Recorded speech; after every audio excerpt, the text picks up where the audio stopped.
아무것도 없는 방에 살고 싶다. 쓸모없는 물건은 하나도 없는 심플한 방. 불필요한 것들을 치우고 지금의 생활에 집중한다. 모리타 사토시. 18살부터 패션업계에서 일하기를 꿈꾸다 대학교 졸업 후 패션 브랜드 위고에 입사했다. 1년 전 매장 판매직에서 기획 및 구매 담당으로 업무가 바뀐 후 가능한 한 최소한의 필요를 컨셉트로 해서 방을 새롭게 꾸몄다. 추억이 깃든 물건들을 소중히 보관하면서 자신만의 방식으로 심플한 생활을 꾸려나가려고 노력 중이다. 최소한의 물건으로 살아가다. 모리타 사토시 씨가 지금 사는 방을 새롭게 배치한 것은 약 1년 전이다. 당시에는 방에 텔레비전과 침대가 있었는데 그 물건들만으로도 약 3.4평에 방이 꽉 찼기 때문에 모두 처분했다. 텔레비전은 직장 상사의 결혼 축하 선물로 주고 침대와 선반, 그리고 장식용 자파 대부분은 필요한 지인들에게 나눠주었다. 당시 그의 방은 고등학생 시절 수첩에 그려두었던 이상적 방의 모습이었다. 고등학생들이 흔히 그렇듯 그도 혼자 사는 생활을 동경했다. 언젠가 독립할 날을 꿈꾸며 침대는 여기에, 텔레비전과 소파는 저기에 해가면서 혼자 상상의 나래를 펴기도 했다. 그래서 독립을 하고 그토록 원하던 방에 살게 되었을 때는 꿈이라고 할 정도는 아니지만 하나의 이상은 이루었다고 생각했다. 그런데 뒤돌아보니 좋아하는 물건으로 가득 채운 그 방은 결국 자기 만족에 지나지 않았다. 그래서 이제 물건들을 정리하고 한층 더 기분 좋은 단계로 넘어가야겠다고 결심했다. 마침 그 무렵에 매장 판매직에서 기획과 구매 담당으로 업무가 바뀌었어요. 마음을 새롭게 다잡고 싶었습니다. 자연스럽게 모든 것을 바꾸고 새로운 일에 매진해보고자 마음먹게 되었죠. 지금 사는 방은 가능한 최소한의 필요를 콘셉트로 해서 콘크리트 벽을 활용한 공간을 만드는 데 신경을 썼다. 그는 고등학생 때부터 콘크리트 질감을 살린 벽이 있는 집에 살고 싶었다. 당시 인테리어 교과서로 애독하던 스마트 인테리어라는 무크지가 있었는데 거기에 실린 농구선수의 방을 보고서 나도 이런 방에서 살고 싶다고 생각했던 게 계속 기억에 남았다. 그래서 방을 고를 때도 벽의 소재를 가장 중요시했다. 가구의 색상을 사용하지 않고 단색으로 분위기를 통일한 것은 벽의 무미건조한 질감을 살리고 싶었기 때문이에요. 가구를 고를 때는 브랜드에 구애받지 않고 비용 대비 효과를 가장 중요하게 따졌고요. 보통 패션업계에서 일하는 사람은 디자인과 앤티크한 느낌을 추구하는 경향이 있는데 저도 관심이 있긴 하지만 아직 거기에 돈을 쓸 때는 아니라고 생각하거든요. 쓰레기통은 방 분위기에 어울리지 않아서 놓아두지 않았다. 그는 세 끼 모두 밖에서 먹는 데다 음료 캔도 바로 1층에 있는 쓰레기통에 갖다 버리기 때문에 쓰레기가 생길 일이 없다. 요리하는 걸 좋아하기는 하지만 지금의 생활에는 필요하지 않다고 한다. 추억이 깃든 물건은 소중히. 최소한의 필요를 원칙으로 삼고 있지만 방에 아무것도 없는 것은 아니에요. 예를 들어 벽에 장식해놓은 티셔츠의 그림은 18살 때 직접 그린 것인데 유니클로에서 산 티셔츠에 스프레이로 끊임없이 꿈을 이루어 나간다는 문장을 썼어요.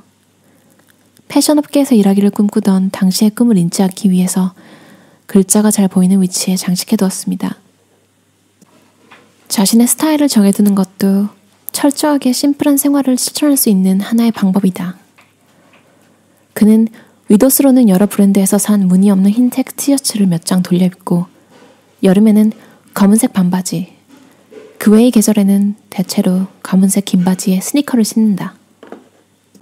창조력은 비우는 것에서 시작된다. 지금의 방에서 살게 된 후 가장 좋은 건 아무것도 생각하지 않는 시간이 늘었다는 점이다. 도시에서 산다는 것만으로도 우리에게는 여러 가지 정보가 쏟아집니다. 직장에서는 물론이고 그냥 거리를 걷기만 해도 무의식적으로 필요 없는 여러 정보들을 받아들이게 되죠. 집에 돌아와서도 물건이 넘쳐나면 상황은 달라지지 않는다. 이를테면 무언가를 생각하고 있을 때도 머릿속 또 다른 공간에서는 그 순간 눈에 띄는 물건에 신경을 빼앗기고 만다.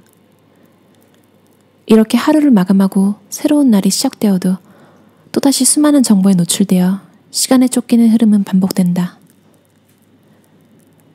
예전에는 쏟아지는 정보 속에서 늘 시간에 쫓기는 기분이었지만 지금은 머릿속을 텅 비울 수 있는 시간이 생겼습니다. 특히 텔레비전을 없애는 효과가 큰 것 같아요. 텔레비전을 보고 있으면 금세 시간이 훅 지나가 버리잖아요. 버라이어티 방송을 무심히 보고 있다가 수면 부족이 되기도 하고 때로는 저 정보가 맞는 걸까? 하고 의구심이 들기도 하고요. 저는 결국 정말로 믿을 수 있는 건 자신의 눈으로 보고 느끼는 것밖에 없다고 생각해요. 지금은 텔레비전을 보지 않는 시간에 책을 읽거나 업무에 필요한 공부를 한다. 때로는 직접 길거리로 나가 일에 도움이 될 만한 현지 조사를 하기도 한다. 놀러온 친구들마다 매번 똑같은 질문을 합니다. 이 방에서 뭐 하는 거야? 왜 그렇게 묻는지 그 마음은 충분히 이해하지만요. 전 이 방에서 주로 책을 읽습니다. 근육 트레이닝도 중요한 일과이고요. 패션업계에서는 살이 찌면 해고된다는 말이 있는데 반은 농담, 반은 진담이에요. 그런 면에서 근육 트레이닝을 통해 꾸준히 자기관리를 할 수 있는 공간이 생긴 건 좋은 일이죠. 모리타 씨는 자신이 좋아해서 패션업계에 뛰어들었지만 복장에 관해서 체계적으로 배우지는 못한 것이 늘 마음에 걸렸다. 특히 기획과 구매 업무를 맡고부터는 전문 지식이 부족하다는 사실을 통감하고 있다. 그래서 방을 바꾸고 나서 업무에 도움이 되는 공부를 하는데 많은 시간을 투자하고 있다.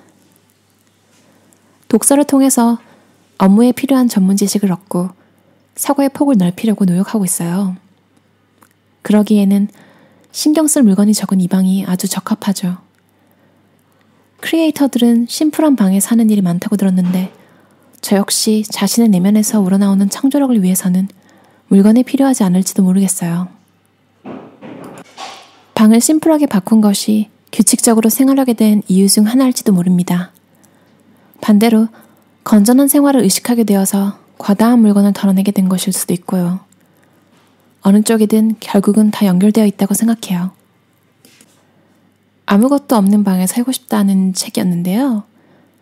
이 책은 10명의 미니멀리스트들의 삶을 취재해서 사진과 함께 인터뷰 형식으로 나열한 책이에요. 1인 가구부터 커플 그리고 4인 가족까지 다양한 형태의 가족 구성원들이 함께 살아가는 미니멀리스트들의 책인데요. 어떻게 함께 조화롭게 생활해 나가는지 흥미롭게 볼 수 있는 책이었어요. 모든 사람들이 함께 말하는 게 좋아하는 물건만으로 둘러싸여 지내는 편안함이라는 것인데요. 생각만 해도 좋지 않나요? 불필요하고 눈에 거슬리는 물건이 하나도 없는 방에 매일매일 잠을 자고 아침에 일어나면 또 좋아하는 물건만 보는 거예요. 좋아하는 물건으로 차를 끓이고 그 찻잔에 또 차를 마시고 좋아하는 음악을 듣고 생각만 해도 마음이 편해지는 것 같아요. 제가 읽었던 챕터에서 공감이 갔던 게 저도 콘크리트 벽을 되게 좋아하거든요. 아직 콘크리트로 이렇게 벽이 다 전면이 된 곳에 살아본 적은 없는데 저는 화이트 색상 벽을 좋아하거든요. 여러분들도 다들 그렇겠지만 대부분의 밀리언리스트들이 선호하는 게 이제 체리색 뭐 이런 벽보다는 깔끔한 흰색 벽을 좋아하시잖아요. 그게 왜 그러냐면 인테리어 하기가 쉬워요. 그리고 또 콘크리트 벽이 아무것도 하지 않아도 되게 스타일리시한 면이 있잖아요. 예를 들면 요즘에 유행하는 카페나 뭐 그런 데를 생각해보면 약간 좀 미국식 커다란 스튜디오에 이렇게 콘크리트 벽으로 되어 있는 그런 스튜디오에 한번 살아보고 싶네요. 여러분은 어떤 곳에서 어떤 물건들과 함께 살아가고 싶으신가요? 댓글로 알려주시면 되게 도움이 될 것 같아요. 저도 궁금해요. 그럼 좋은 하루 되세요.